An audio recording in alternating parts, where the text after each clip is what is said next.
Assalamualaikum warahmatullahi wabarakatuh. Di sini saya akan menjelaskan analisis sumber daya lahan dan air.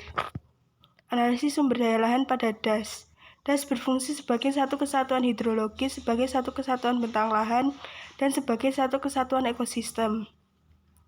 Analisis dilakukan dengan pembuatan peta batas DAS, selanjutnya pembuatan peta penggunaan lahan, pembuatan peta satuan lahan pada DAS, pembuatan peta kemampuan lahan, dan pembuatan peta kesesuaian lahan pertanian dan non-pertanian. Analisis kemampuan lahan dilakukan dengan memberikan kelas pada lahan yang berada di DAS. Hierarki kelas skala peta kemampuan lahan berupa kelas, unit, dan subunit. Evaluasi sumber daya lahan. Satuan lahan merupakan bagian dari lahan yang mempunyai karakteristik tertentu dengan kesatuan karakteristik yang spesifik, baik secara topografi, tanah, maupun vegetasi. Konsep evaluasi sumber daya lahan. Evaluasi merupakan sebuah proses penilaian potensi suatu lahan untuk penggunaan tertentu. Proses pengelompokan kelas kemampuan lahan tergantung dari besarnya faktor pembatas. Kemampuan lahan dievaluasi dan dikelompokkan ke dalam kelas menggunakan huruf Romawi dengan nilai 1-8.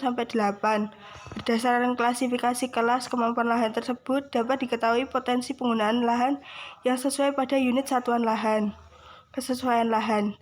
Kesesuaian lahan adalah kecocokan suatu lahan untuk penggunaan tertentu. Penilaian kesesuaian lahan merupakan salah satu komponen yang penting dalam perencanaan penggunaan lahan. Struktur klasifikasi kesesuaian lahan dapat dibedakan menurut tingkatannya, di antaranya tingkat ordo, kelas, subkelas, dan unit. Sumber daya air merupakan sumber daya alam abiotik namun dapat diperbarui. Air merupakan sumber daya alam yang paling penting bagi kehidupan makhluk hidup. Sumber daya air merupakan suatu unsur yang sangat penting bagi kehidupan makhluk hidup. Dari air bermula kehidupan dan karena air peradaban tumbuh dan berkembang. Analisis sumber daya air. Ketersediaan sumber daya air menjadi salah satu aset kebutuhan jangka panjang bagi kehidupan. Peningkatan jumlah penduduk seiring berjalannya waktu terus mendesak kebutuhan air. Kebutuhan air tersebut sangat bergantung pada besarnya ketersediaan air.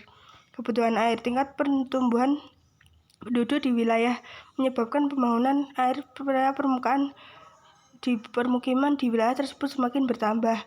Hal ini menyebabkan kebutuhan air bersih semakin meningkat. Ketersediaan air meteorologis merupakan kesediaan air yang berasal dari air hujan, air tanah, dan air permukaan. Hujan yang jatuh dari atas permukaan pada suatu DAS. Terima kasih. Wassalamualaikum warahmatullahi wabarakatuh.